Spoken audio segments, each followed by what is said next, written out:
my fellow teammate, Navid Mansourian. We've been working together as part of the Public Relations Committee. Navid has been a student of Gathas of Zarathushtra's teaching for 25 years. He currently serves on the California Zoroastrian Center Public Relations Committee, helping people who'd like to learn more about the Zoroastrian philosophy. And with that, I ask Navid to take over. This meeting is being recorded. Briefly, at the end of the talk, we will have a little bit of time for questions and answers. So if you have a question, please put it in the chat box. We're going to limit each question to no longer than 2 minutes and 1 question per participant, please. Thank you. Thank you so much, Fariba John, and good afternoon or good evening for you all, depending on where you are. I'm Navid. Pleasure to see all of your beautiful smiling faces. Excited to learn together today. I'm going to talk for about 20-25 minutes, as Fariba John just mentioned, and then we'll dive into a Q&A. So let me get started by sharing my screen.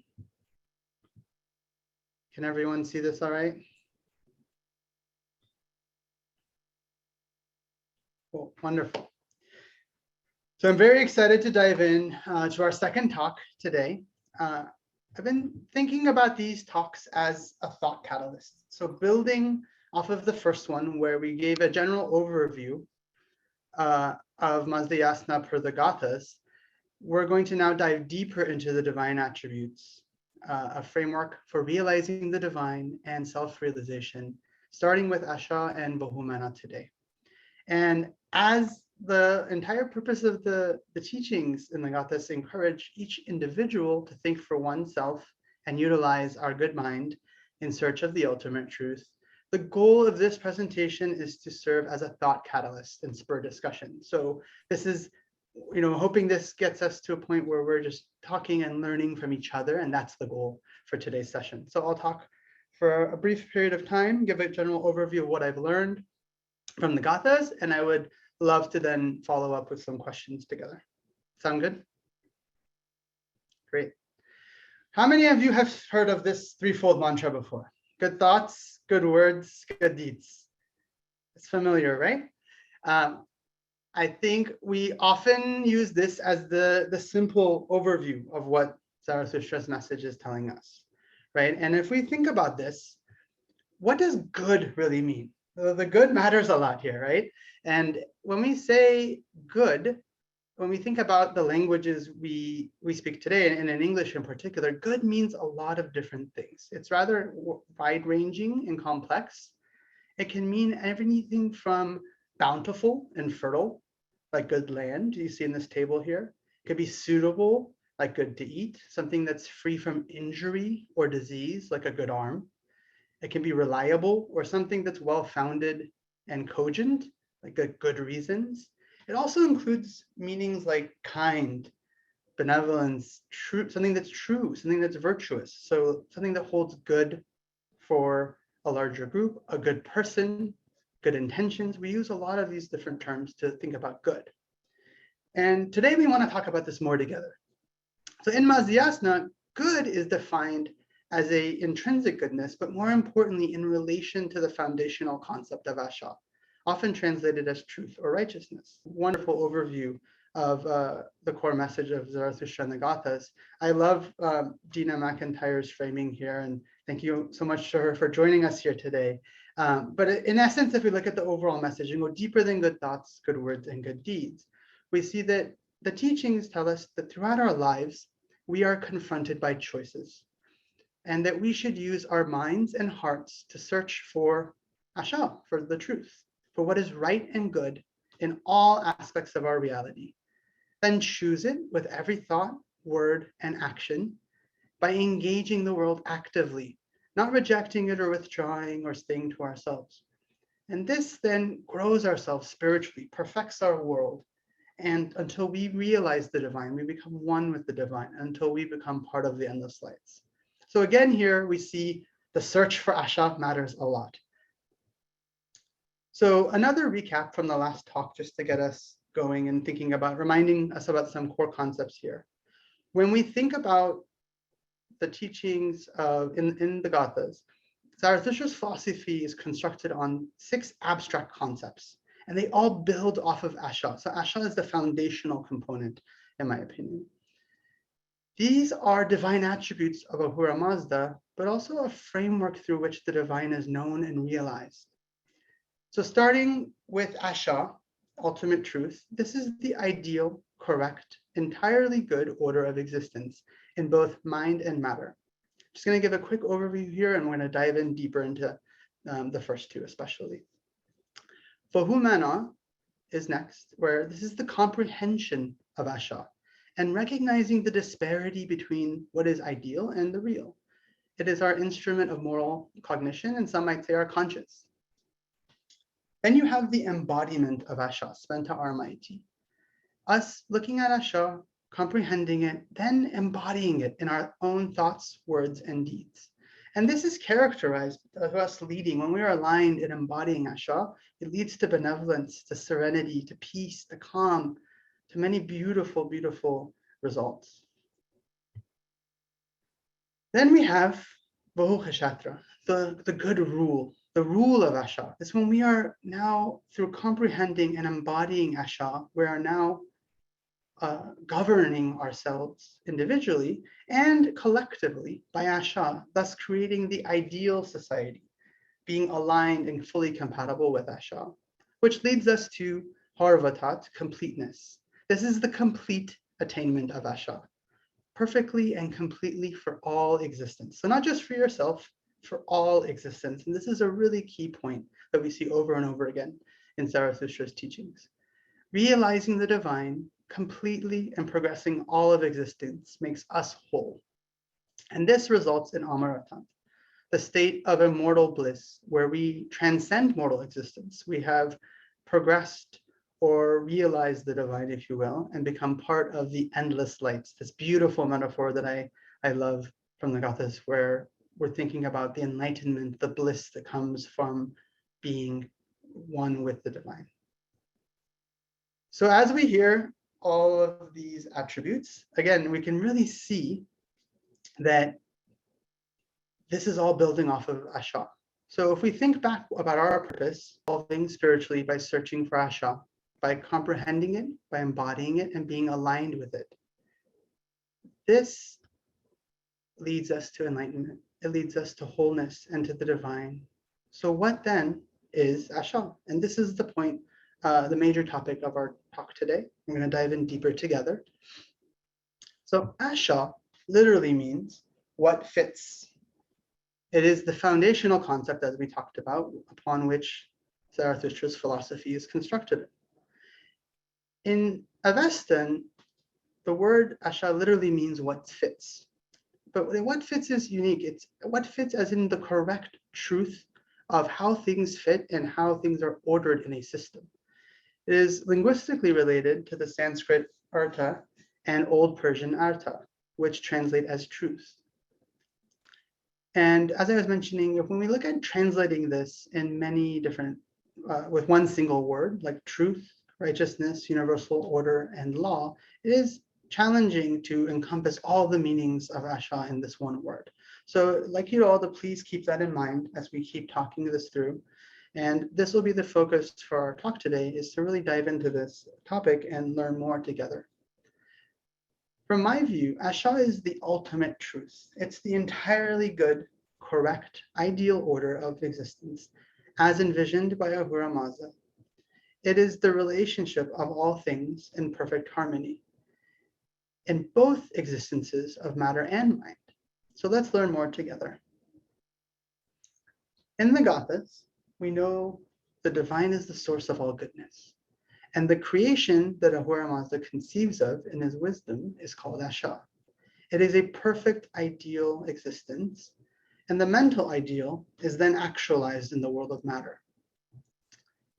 Now, Zarathustra views the existences of mind and matter as two complementary parts of our reality. Mortal existence, combining these two, is the matrix for which our spiritual growth happens, where we learn. And we could look at free will, we look at what we experience, and we learn from this. And the spiritual growth comes from the search for Asha, for truth, in both dimensions, the physical and material, and the mental and spiritual. But what is truth? How do we seek it? The answer in the Gathas is clear. Vahumana. Vahumana, the good mind, is our intrinsic ability to comprehend and understand Asha. And when we look at Gathas, Yasna 28.7, we see this very clearly. Grant me, O truth, the blessing which is the fruit of the good mind. So here Asha is truth in this translation from DJ Urani, and good mind is Vahumana, of course. So we see that Asha is the blessing, is the fruit of Vahumana. So let's think a little bit more and talk a bit more about Vahumana. The Avestan Vahu translates as good, with a focus on intrinsic goodness, something that is good in itself.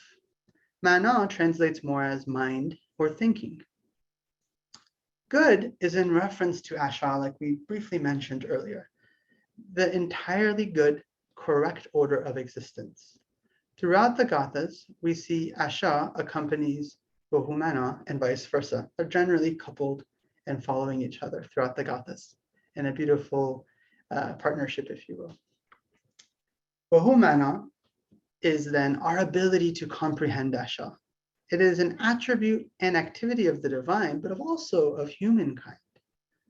So if we look at Gathas Yasna 28.10.2, excuse me, this is also clear again. O wise Lord, by virtue of the good mind, may I reach thy presence. Grant me the blessings in both worlds, the corporeal and the spiritual, attainable through righteousness. Thy rewards which bring beatific happiness to the faithful blessed with them. So here we have righteousness, the translation for Asha in this translation, and good mind is Vahumana. So by virtue of the good mind of Vahumana, and attain is how we arrive at Asha. So Vahumana is the instrument of moral cognition.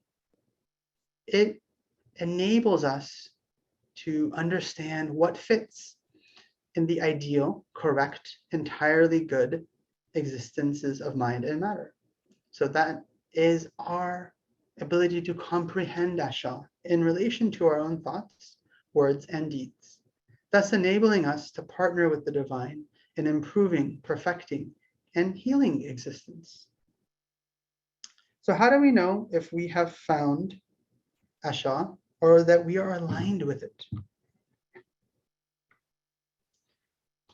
Love to look into the Gathas a little bit more for insights and clues. And remember, when we talk about the teachings in the Gathas, there's always this combination of the existences of mind and matter. So it's important to keep this in mind, no pun intended, as we learn more about Asha.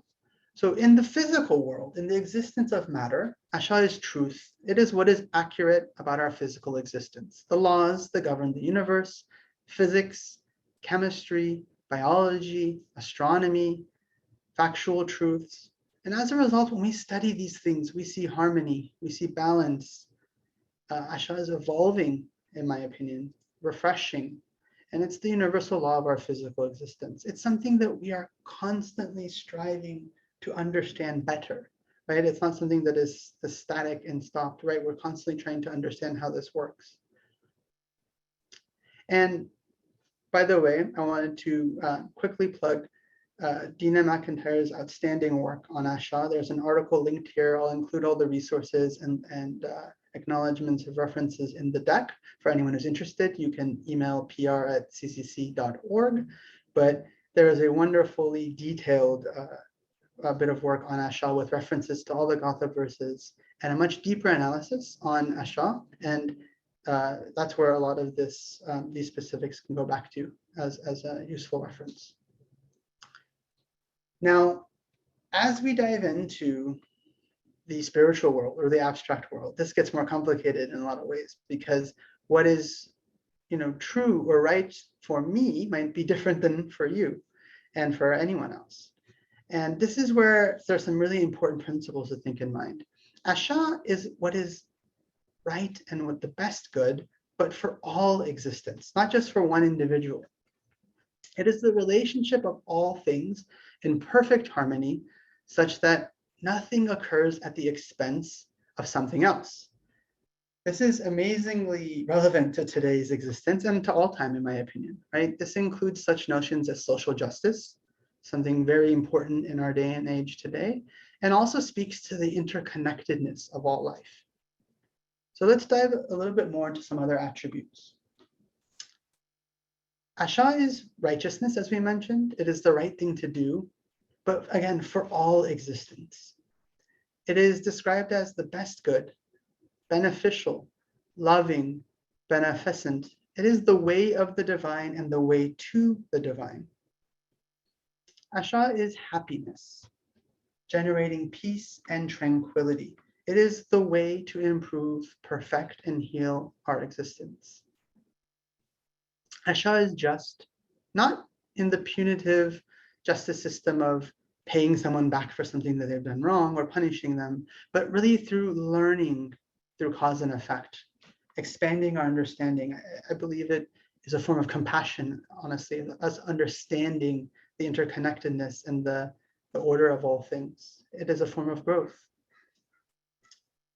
And what's interesting, I find, is we can learn just as much about what something is by what it is not.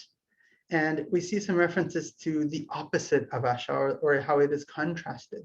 And the opposite of Asha is fury, cruelty, violence, destruction, deceit.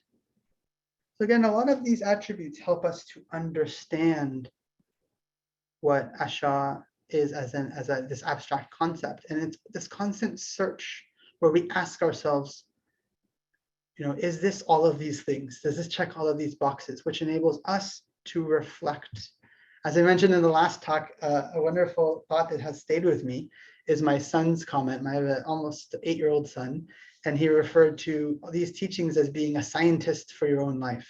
And if that scientist for your own life means we're constantly learning, we're constantly reflecting, we're constantly growing.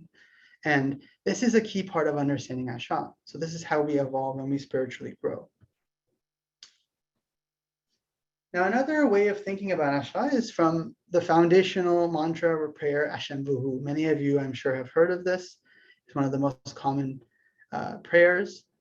And what's key, and this is actually what truly opened up my heart to the teachings in the Gathas, was this core idea that the search for truth, when desired for the sake of truth alone, not because of some reward like going to heaven or receiving something that you wanted, and not for fear of punishment, for fear of a hell or bad karma, but simply because it is the right thing. It is simply for its own sake, that intrinsic goodness that we talked about.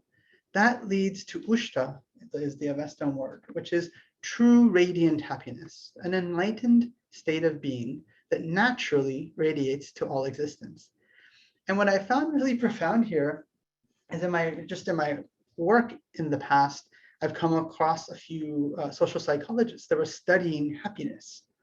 And this is something that keeps getting echoed in studies we see around happiness in modern days. We don't fully understand it yet, but that true happiness is generally coming from someone doing something where they feel very empowered and very purposeful and helping others. And only for that sake, not because of something you were going to get in your own reward or because of a fear paradigm, which is really profound to me, right? Here we have this message from close to 4,000 years ago, and it's being constantly reaffirmed with our modern understanding. So I'd love to leave you with that thought. And let's look at one more insight from the Gathas. So when we look at Gathas, Yasna 44.2, we see this verse. This is translated by DJ Irani as well. This I ask thee, tell me truly, O Ahura, what is the source of the best existence? How shall one who seeks it receive the blessed recompense? Surely such a holy one through righteousness, is a healer of existence, beneficent unto all, a genuine friend, O Mazda. So here again, Asha is being translated as righteousness. And what's amazing is the attribute of through Asha, you are a healer of existence, beneficent unto all, and a genuine friend. So it's interesting when we see these core messages constantly reaffirmed in beautiful poetic verses. And this really does re-emphasize the importance of these points of thinking of all again when we think of Asha. So as we get close to the end of my initial talk, I did want to share a beautiful thought from the Yasna Haptan Gaidi. This is a later text, so not Zarathustra's words, but composed in Gothic Avestan. It gives us a sense of what ancient or older Zoroastrians understood of what Asha meant to them. And I find this quite beautiful. And it says, this is Dina McIntyre's translation, which I think is lovely. We worship, celebrate then the true, correct order of existence, which is most good, which is most beautiful, which is beneficial, non-dying, which is light-filled, which is all good. So here again, we see these thoughts of what Asha is. Asha is most good. Asha is most beautiful. It's such an amazing thought to me when we think about beauty, and that beauty is being compared to this abstract idea of Asha. And Asha is beneficial, non-dying. It always is, and is light-filled. It is all good. Truly a beautiful thought that I'm constantly reflecting on as I think about what Asha means and we try to grow together. So as we're wrapping, I know we talked about a lot of different attributes. I thought this was a quick, nice visual I had put together for us to better understand, or just have a quick recap of Asha and all of its various attributes and ways that we need to seek and understand it. And again, what I find truly amazing about Zarathustra's teachings in Mazda Yasna is it's not a religion of commandments and do's and don'ts, because again, we grow through our free will. We grow through our free will, but also through our reflection, our constant reflection and partnership with others, which is why I'm so excited for talks like this and for the discussion to start soon, where we talk about these qualities, this framework that we just walked through that Zarathustra gives us. And as we reflect and as we work together and as we come together, we can create and heal existence. So I want to thank you all so much for joining us for now. We'll get started with the discussion in just one moment. I did want to briefly mention and then thank, this presentation brings together many various resources and the works of many scholars like Dina McIntyre, the late Dr. Katie Irani, and the late Dr. Ali Jafari. And I'm so grateful for their work. And the deck again will contain links to these resources for anyone who's interested. And wishing you all radiant happiness. And I'm very excited to get started in the discussion together.